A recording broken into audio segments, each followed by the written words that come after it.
House of Representatives urges federal government's intervention over Tabara borders.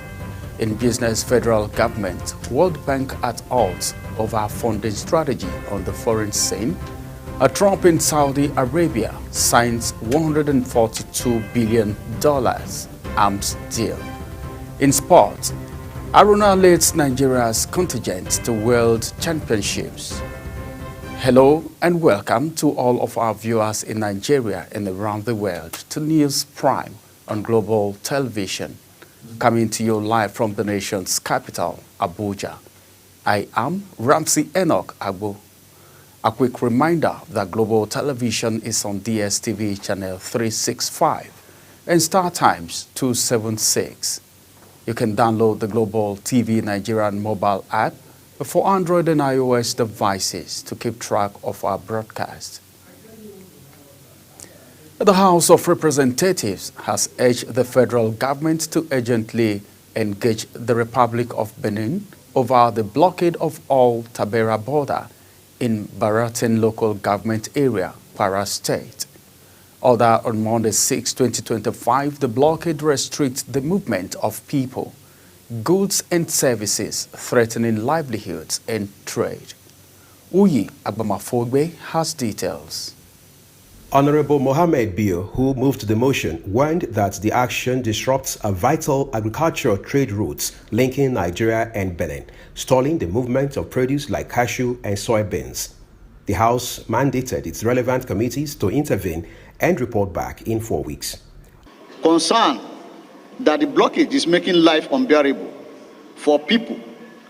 This may force them to cause breach of law and others. Also concerned that the blockade poses a significant strain on bilateral relations and ECOWAS trade cooperation with Nigeria and Republic of Benin, which Nigeria and Republic of Benin are parties to. Separate resolution, the House called for the immediate and unconditional release of 18 persons abducted by sea pirates along the Billy and Boni waterways in River State. Honorable Hart Cyril, who raised the urgent motion, decried the growing insecurity, recalling a similar attack in March where a victim was killed despite ransom payment. The House urged the Inspector General of Police to deploy gunboats and security houseboats to secure the waterways and mandates its committees on Navy and Police to ensure compliance. Any threat to lives on the sea route means a total shutdown of economic activities in those communities. Honorable Tanko.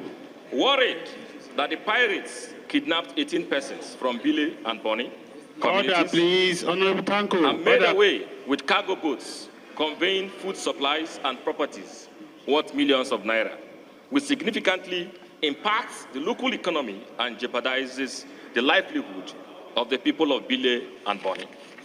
Border security has been a vital aspect of efforts to check the influx of criminal elements into Nigeria through land borders. Uyi Agbamafogbe, reporting for Global TV News.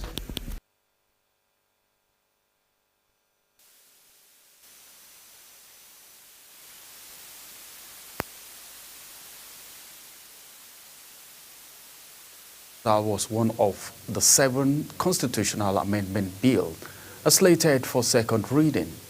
A debate on the Rational Presidency Bill was led by the Deputy Minority Leader, Honorable Aliyu Madaki, who set the tone for the criticism that ultimately led to its rejection. Sharon Ajay completes the report. The Deputy Minority Leader, Honorable Aliyu Madaki, and several other lawmakers argued that enforcing rotational presidency could undermine merit and competence in leadership selection. And when we are talking of giving people job to do, we are looking at competence. We are looking at ability. I don't know why. Indirectly, it's like in every political parties, there is an arrangement that North will do this term, the South will do this term. Spirit prevails, sir. I think part of the reason why this sense of injustice continues to go on is because of the failure of governance, the failure of social equity.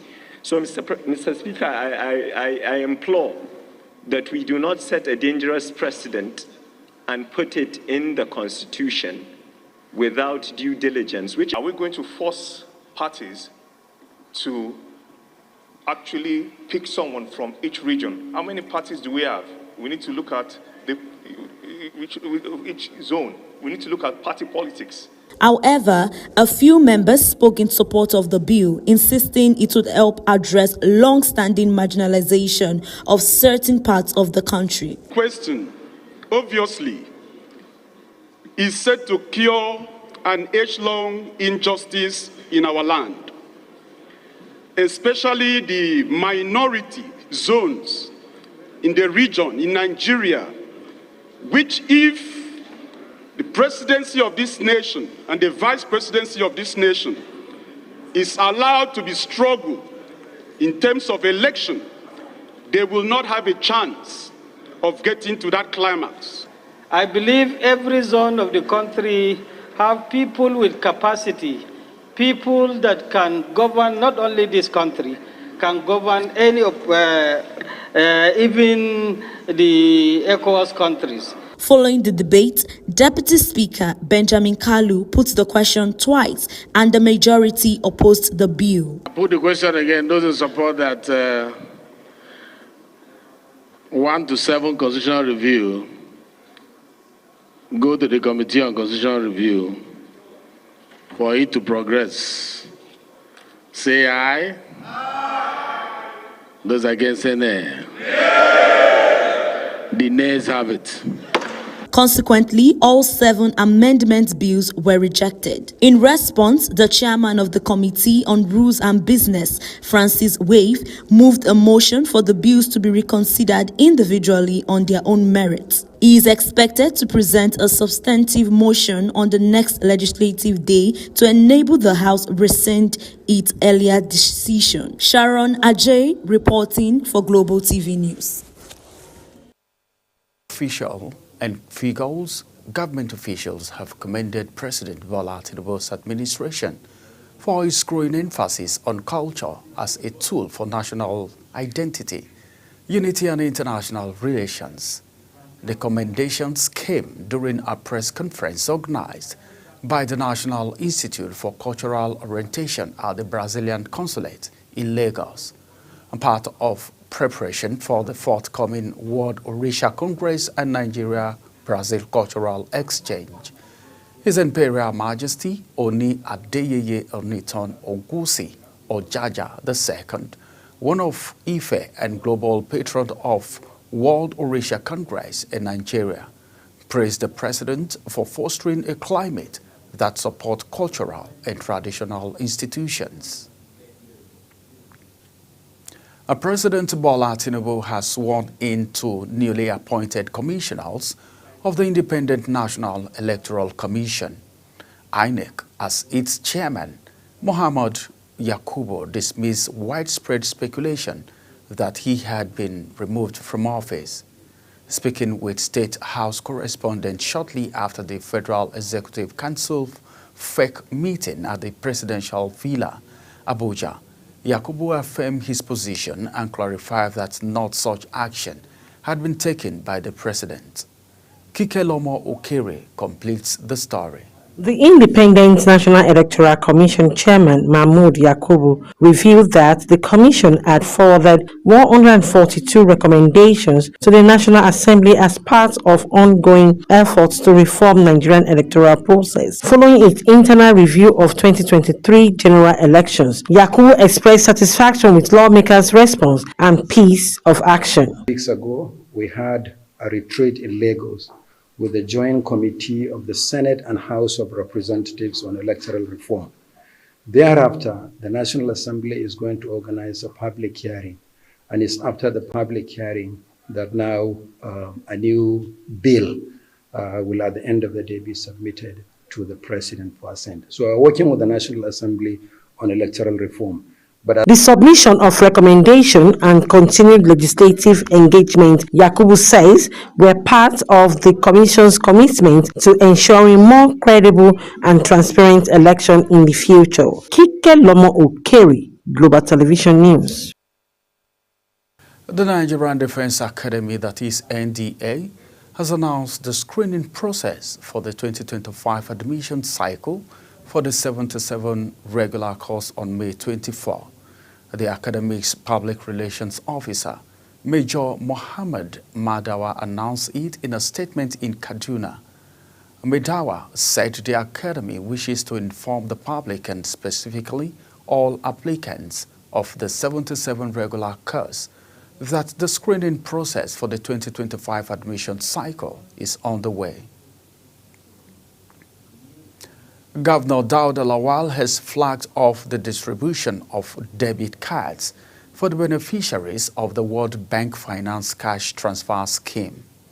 The flag-off ceremony held at the Tasley Local Government Secretariat marks the beginning of a major intervention aimed at lifting the poor and valuable across Zamfara State out of extreme poverty.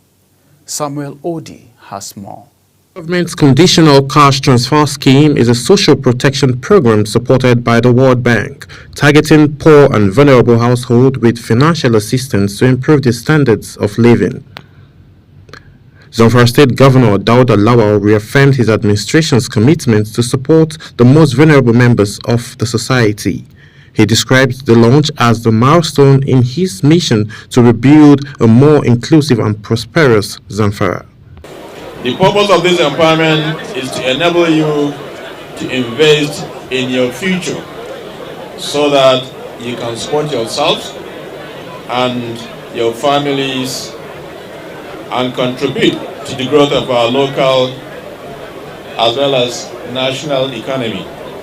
The State Commissioner for Humanitarian Affairs and Relief Matters, Salisu Tafiu, and State Coordinator National Conditional Cash Transfer Scheme, Aminu Gusau, gave a detailed background of the beneficiary registration and verification process, emphasizing transparency and efficiency. This important distribution and activation will be jointly executed by State Cash Transfer team and payment service providers that are already on ground. As we commence this battle exercise, Your Excellency, I urge all stakeholders, community facilitators, local government officials, security agencies, and GROs, that is, grievances address officers, to work in unity and commitment toward the successful completion of this process. Highlights of the event was a symbolic presentation and activation of debit cards, followed by direct cash disbursement to selected beneficiaries. Samuel Odi reporting for Global Television News. The Abuja Electricity Distribution Company, AEDC, may be going through a trying moment following the shutdown of electricity supply to Buhari Area Council of the Federal Capital Territory, FCT, Abuja. Buhari Area Council is one of the largest council areas in Abuja and boasts of areas like Kubwa, Dutse, Gwarimpa, Sokale, Ushafa, Buhari, Jigo, Bambara, Usman Dam, and host of other areas. The council area plays host to major federal agencies of government, including the Joint Admission and Matriculation Board, JAMB, and the Nigerian Law School. The All Progressive Congress APC in Kebbi State has suspended former member of the House of Representatives for Koko Meyama Federal Constituency, Mohammed Shehu Koko, and 9 party officials in Koko local government area, according to the suspension letter jointly signed by the APC local government party chairman, Mohammed Mibaga, the local government executive chairman, Sirajo Utsman Koko, and 14 other stakeholders of the party in the area, stated that the action was taken due to alleged anti-party activities, disloyalty, and harassment of the party's executive members. Managing Director of Rural Electrification Agency, that is REA, Abba Aliyu, says 80 million Nigerians lack access to electricity.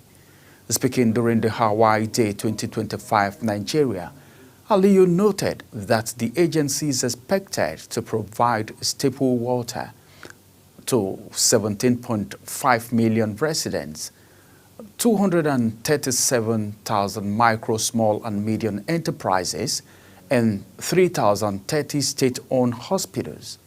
Head of Hawaii Digital Power Nigeria, Krusni, stated that the company will continue collaborating with partners to advance Nigeria's energy transition, bringing stable, green and sustainable power to more rural communities. You're watching the live broadcast of News Prime. When News Prime returns, Trump in Saudi Arabia signs $142 billion. Details coming shortly, plus business and sports stories on the other side of the break. Stay with us.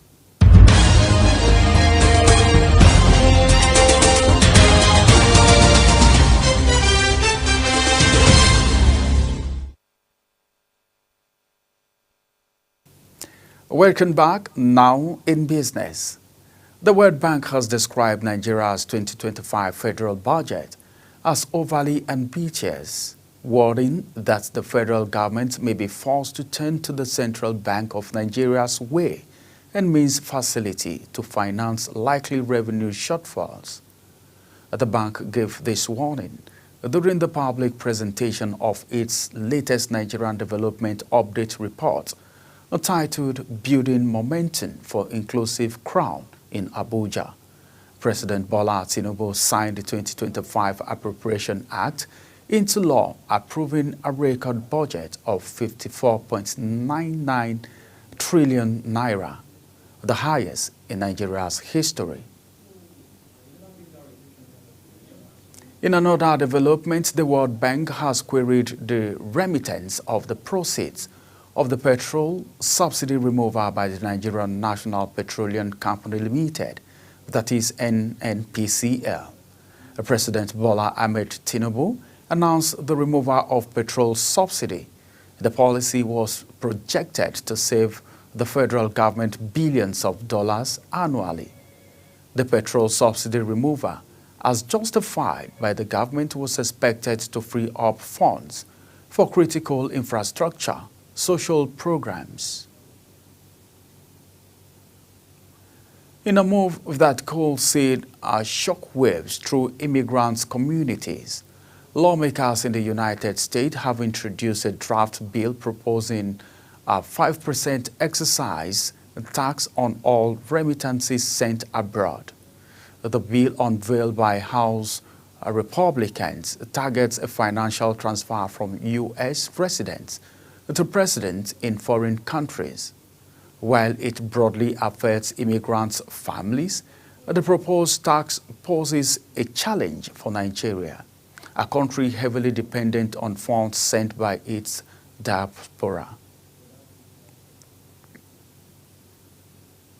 And on the foreign scene, the United Nations says it is undergoing their financial strain and growing global challenges. Secretary General Antonio Guterres has said. Guterres, while briefing member states in New York about the state of the mutilated body, pushed for wide-ranging structural reforms to cut costs and enhance the world body's effectiveness. According to information provided by the United Nations Controller to the General Assembly's Fifth Committee, administrative and budgetary, only $1.8 billion has been received against the $3.5 billion regular budget assessment for 2025. Here is Uye Abumafogwe's update on the foreign scene. We'll bring you that update in our subsequent bulletin. Now from the world of sport, Nigeria's top-ranked table tennis star Quadri Aruna will lead the country's charge at the 2025 International Table Tennis Federation, that is ITTF World Championship, final in Doha, Qatar, as the continent continues its quest for historic first medal at the prestigious event. The tournament is scheduled to take place from May 16 to 25, with Nigeria athletes set to compete across single and double events in both the men and women's category. The Super Falcons of Nigeria will face the indomitable Lionesses of Cameroon in a high-profile international friendly scheduled to hold across 2 venues in Ogun State, following a strategic partnership between the Nigerian Football Federation and the government.